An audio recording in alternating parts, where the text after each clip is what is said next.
Nakakainis na nakakagigil. Grabe. Ang sarap manuntok, ang sarap sumapak eh. Ang sarap mong litikin, Padilla. Bobo. Grabe, guys. Wah. Paano ko ba ito sisimulan sa inyo? Makikita nyo naman yung picture na yan, no? Okay. Tama yung analysis nyo. Again and again and again. Na itong si Padilla talaga ay makikialam sa issue ni Kibuloy. Minsan talaga napapaisip na lang ako kung meron bang utak itong si Robin. Or kung meron mang utak, saan ba nakalagay? Kung sa ulo ba? Or sa talampakan? Kasi hindi niya talaga ginagamit ang utak niya ng maayos eh. Alam nyo guys, every time na tinitidigan ko yung picture ni Robin Padilla, minsan napapaisip na lang ako, ang sarap sapakin itong taong to, no? Sarap litikin. Bobo kasi guys. Bobo talaga. So ngayon, kitang-kita nyo naman yung picture, no? Ano yung ini-emphasize niya? Okay, dinedepensahan niya na naman itong si Pacquiao. Well, as usual, talagang dedepensahan niya yan. Eh, doon pa nga lang sa Senate hearing ni Senator Risa Hontiveros, no? Nakikita niyan, Padilla gathered signatures to oppose Kibuloy's arrest. Para hindi ma-aresto si Kibuloy, inopost niya yun, guys. Nangalap siya ng perma. Kailangan ng 8 perma. Ang nangyari, 4 lang ang pumirma. Diba? Si Cynthia, siya, si Villar, tapos basta mayroon pang isa. Si JB Ejercito, nag-back out. 5 na sana yun eh. Kaso si JB nag-back out. Diba kung matatandaan ninyo? So ngayon nga po guys, usual, talagang ipagtatanggol niya yan si Kibuloy. Siya nga yung humarang sa pag-aresto kay Kibuloy, diba? Eh, ngayon, na ni-raid ang 3 compound ni Kibs, napakomento siya. And dinidepensahan niya itong si Pacquiao.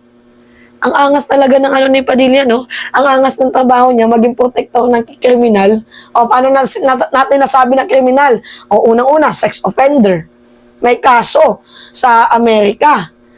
Human trafficker, human violator, rapist, coercion, money launderer. Diba? Protector ng kriminal. Kaya nga, matanong ko lang, sa lahat ng bumoto kay Robin Padilla, nagsisi ba kayo? Yan guys, sige pagpatuloy nyo yung adhikain nyo na bumoto ng artista. Yan yung napapala ninyo kakaboto ng artista. Ganyan po yung trabaho nila. Maging tagapagtanggol ng kriminal at malalaking sindikato. Nataon pa naman guys sa Women's Month, yung mga kababaihan dinadown ni Padilla. Gago nga eh. Kaya nga nakaka-offend. Eh syempre, as usual, ide-depend niya talaga si Kibuloy. Eh, malaki yung utang na loob niya eh. O, pinapag-free air siya sa SMNI nung panahon ng campaign period. Pinahiram daw siya ng eroplano, ng chopper. Diba? So malaki talaga yung utang na loob ni Padilla dito kay Kibuloy. Kaya ang ginagawa niya ngayon, dinedepensahan niya kasi nagbabayad to ng utang na loob. Yan yung mahirap sa Pilipino eh. Yung utang na loob na yan, utang hayop na yan, utang ina. Diba? Walang masama kung magtanaw ka ng utang na loob. Kaso ang problema dito, hindi worth it para sa taong bayan kasi first of all, senator ka. Na dapat sana magiging boses ka ng mga naghihirap, ng mga walang boses, ng mga walang kapangyarihan, ng mga walang pera. Kaso ang ginagawa mo, protector ka pa ng sindikato. Nakakagago, no? So ito na nga guys. Kung matatandaan ninyo, nung nakaraang araw, ni-raid yung 3 compound ni Kibuloy. Na kung saan, doon sa 3 compound na yon, doon siya posibleng nagtatago. Diba? Ni-raid.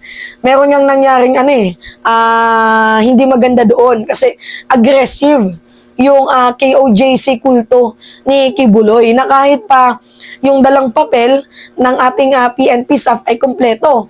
May arrest order at mayroong search warrant. So kahit naman ako, kung walang dalang papel yung PNP na yan, kahit naman ako, magsaside tayo kay Kibuloy. Kasi mali yun, di ba? Yung mag-aaresto ka ng walang search warrant or arrest warrant. Kaso guys, kompleto eh. Tapos pinapalabas nila na mayroon pong breaching na nangyari, na mayroon pong harassment, na kumbaga pinapalabas nila, ina-activate nila ngayon yung victim card. Na in the first place, hindi sana mangyayari ang lahat ng to kung sumuko na si Kibuloy.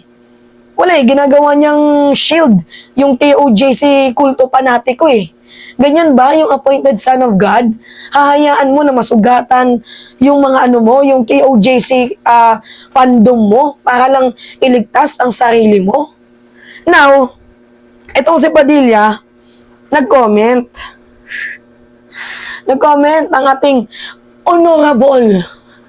Ang inang honorable na yan, hindi bagay kay Padilla.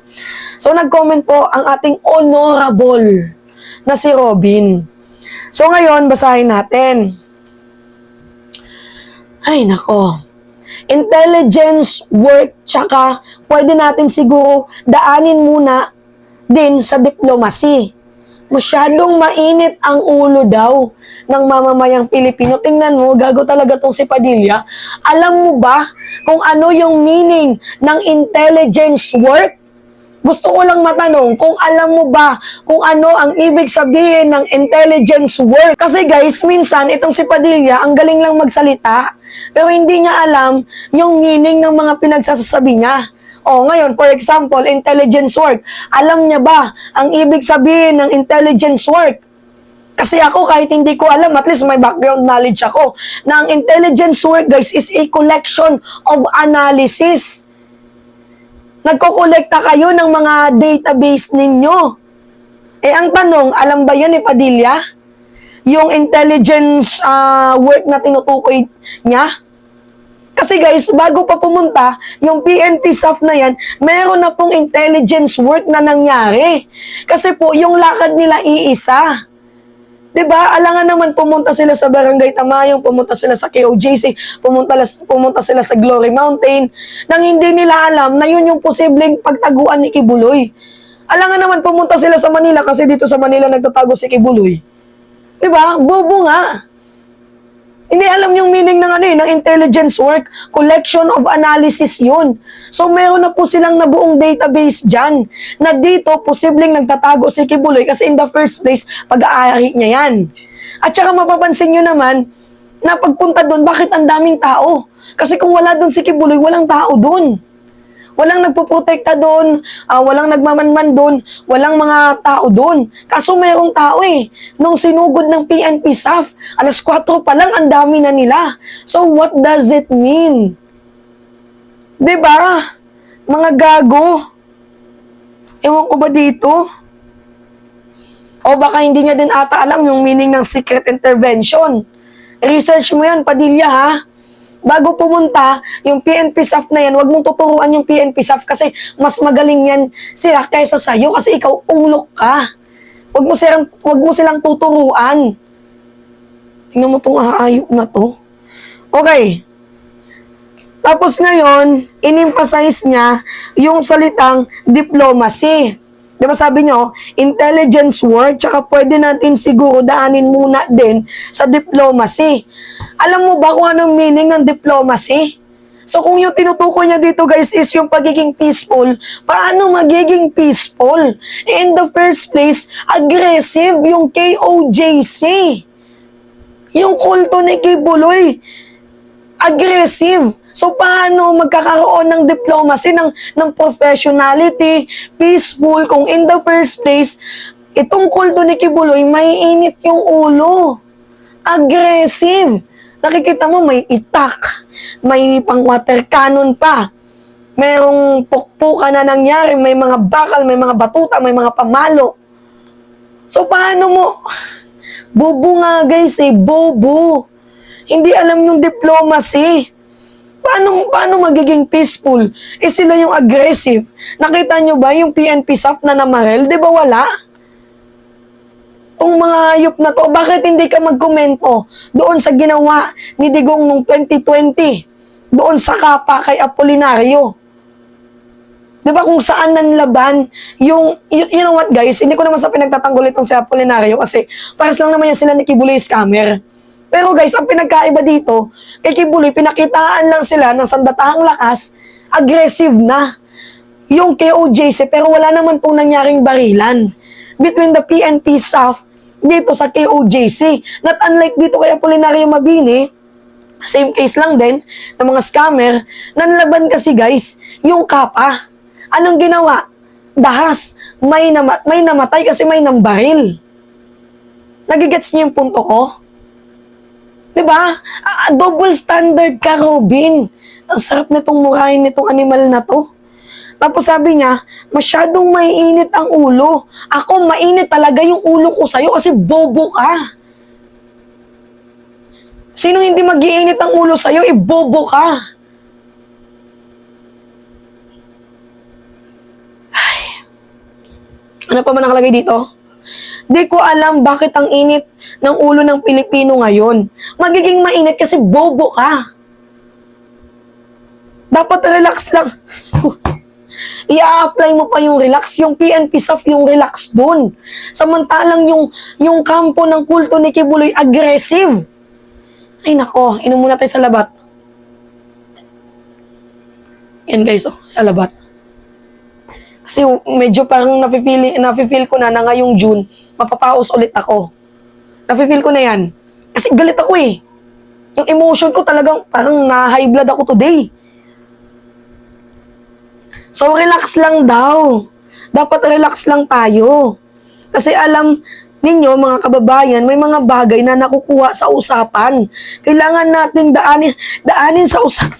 Ang lakas talaga ng hangin at ang tama nitong hangin. Alam nyo guys, ang lakas talaga ng tama nito, no? Daanin daw sa maayos na usapan.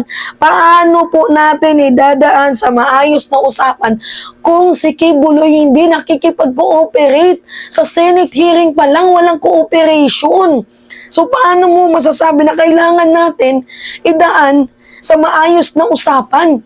Gago nga guys, kung si Kibuloy sumuko na, wala na sanang nangyaring raid sa mga compound niya. Kaso ang nangyari, matilok, feeling above the law. Diba? Feeling niya siya pa din yung superior. Anak ng Diyos ka pala eh. Bakit ka natatakot? Ba't mo ginagawang ba't mo ginagawang shield yung mga KOJC kulto? Diba? Ay. Sige. Ako, sa totoo lang, yung dugo ko yung nag-iinit dito kay Robin eh. Dadaan sa maayos na usapan. Bakit yung KOJC nung ni-raid yung compound ni Kibuloy, nadaan ba sa maayos na usapan? Ay, naku, double standard. Huwag tayong masyadong marahas. Bobo! Tingnan nyo kung sino yung marahas dito. Tingnan nyo kung sino yung marahas dito. I-play natin yung video. Yan. Kita niyo yan? Nangwa-water cannon. Kita nyo? Sino yung marahas dyan? Ito pa, i-play pa natin. Yan umakyat. Tingnan mo, umakyat. Yung KOJC kulto panatiko sa fire truck. Hinaharas ang PNP staff, buti nga hindi sila pinutukan eh. Grabe yung maximum tolerance ng PNP staff natin, Kita niyo yan? Tapos sasabihin ni Robin, huwag masyadong marahas. Bugok nga guys bugok. Tanyan Okay lang sana na magkaganyan yung kulto ni Kibuloy kung walang mga dalang papel. Kaso guys, may dalang papel may search warrant, may arrest order, warrant of arrest. Kita nyo? Grabe Yung PNP staff mismo ang bumaba na kasi agresibo sila, marahas sila. Ang double standard ni nga nitong hayop na to, tingnan nyo, may mga dalang pamalo, mga bakal yan na yung PNP staff na yan lang naman yung sumusunod sa utos. Dapat yung dito, yung intelligence community, dapat gisahin din tong intelligence community na to Masyadong matilok din Yan kita niyo yan?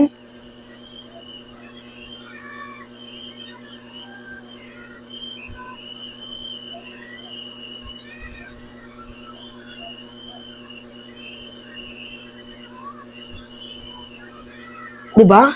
See?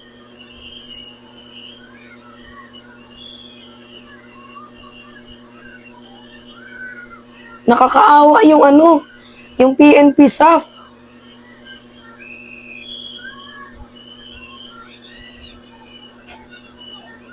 Kita niyo yan?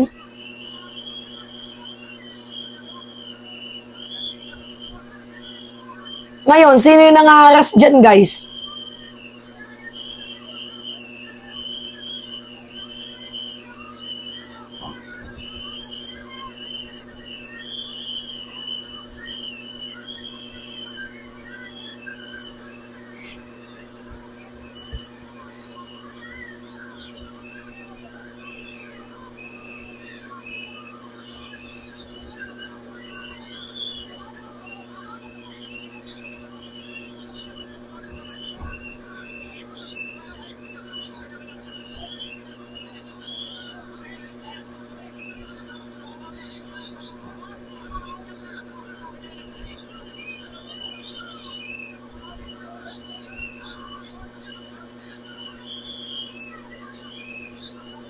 Grabe, no?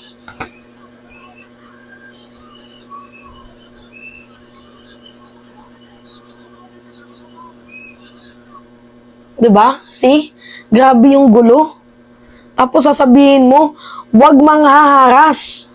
Huwag masyadong marahas. Sino yung marahas sa pinakita natin sa video? Huwag masyadong mainit ang ulo. Sino din yung mainit ang ulo sa pinakita natin sa video? Relax lang tayo. Lalo na sa panahon ngayon na ang buong mundo mainit ang ulo. Mainit talaga yung ulo namin dahil sa'yo kasi bobo ka.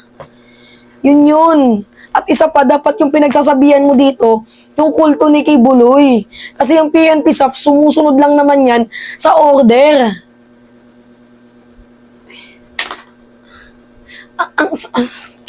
Masakit yung boses ko dito kay Padilla. Ayoko na.